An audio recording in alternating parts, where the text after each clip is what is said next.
Episode 65 त्रैलोक्य की पहली परीक्षा। भाग 3 भविष्य की दुनिया कालचक्र का अंतहीन युद्ध।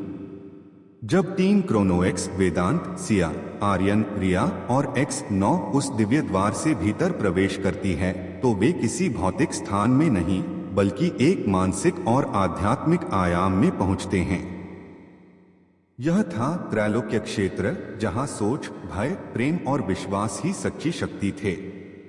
वेदांत ने चारों ओर देखा। वहां कोई जमीन, आकाश या गुरुत्वाकर्षण नहीं था।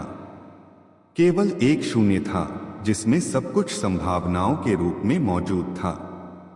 एक कांच की तरह चमकता दर्पण उनके सामने प्रकट होता है। एक रहस्यमय आवाज गूंजती है, त्रैलोक्य मणि के प्रथम भाग तक पहुंचने के लिए तुम्हें अपने भीतर के अंधकार को पहचानना होगा। माया के दर्पण में स्वयं को देखो। एक एक करके सभी पात्र दर्पण के सामने जाते हैं। जैसे ही वेदांत दर्पण के पास खड़ा होता है, उसमें उसका भविष्य का स्वरूप दिखता है। एक तानाशाह जो समय को नियंत्रित करने के लिए सृष्टि को नष्ट कर चुका है। उसकी आंखों में जुनून है पर दिल में अकेलापन। वेदांत पीछे हटता है। ये मैं नहीं हूं। दर्पण की आवाज आती है, लेकिन यही बन सकते हो यदि समय को सिर्फ हथियार मानोगे। सिया के सामने दर्पण में उसकी मृत देह दिखती है और उसके चारों ओर लाखों लोग मर रहे हैं।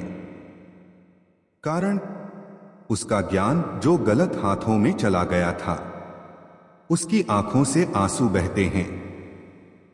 दर्पण कहता है, ज्ञान जब अहंकार बन जाए तब सबसे बड़ा विनाश होता है। X9 जो मशीन है, जैसे ही दर्पण के सामने आता है उसमें एक मनुष्य की छवि बनती है। वह स्वयं एक बालक है, रोबोट नहीं, और उसके सामने उसे बंदी बनाए वैज्ञानिक खड़े हैं। वह कहता है, क्या मेरा कोई अस्तित्व है या मैं बस प्रयोगशाला का औजार हूं? दर्पण कहता है, तुम्हारी आत्मा तुम्हारी इच्छा में है। तुम वही हो जो तुम चुनते हो। आर्यन देखता है कि वह वैदेही को फिर खो रहा है, बार बार, हर युग में।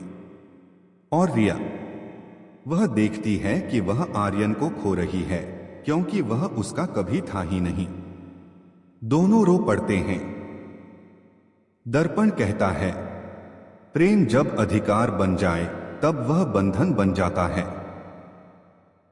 और प्रेम जब समर्पण बन जाए तब वह मोक्ष बनता है। जब सभी आत्माएं अपने अपने अंधकार को स्वीकार करती हैं, एक तेज रोशनी से दर्पण पिघल जाता है। उसके पीछे एक नीले प्रकाश से बना त्रैलोक्य मणि का प्रथम भाग तैरता हुआ आता है। स्वस्वरूप की स्वीकृति ही पहली कुंजी है। सिया उसे थाम लेती है। तभी आकाश में कंपन होता है। अचानक एक अजीब सी ध्वनि के साथ आकाश में एक चेहरा बनता है। कालदूत का। उसका स्वर गूंजता है, एक मणि मिल गई, पर शेष दो के रक्षक इस संसार के नहीं बल्कि अधोलोक और स्वर्गलोक से हैं। और तुमने जब द्वार खोला, पुराणों की निद्रा भी तोड़ दी है। त्रैलोक्य मणि की शक्ति टीम के चारों ओर चमक रही है, लेकिन वे अनजान हैं कि उनकी उपस्थिति से अब कुछ और शक्तियां जाग चुकी हैं। नरक के रक्षक अष्ट असुर और देवलोक के प्रहरी वज्रसेन। युद्ध अब केवल तकनीक और तंत्र का नहीं बल्कि धर्म, अधर्म और चेतना की सत्ता का बन चुका था। अगला एपिसोड, नरक का द्वार, शंबरासुर की वापसी।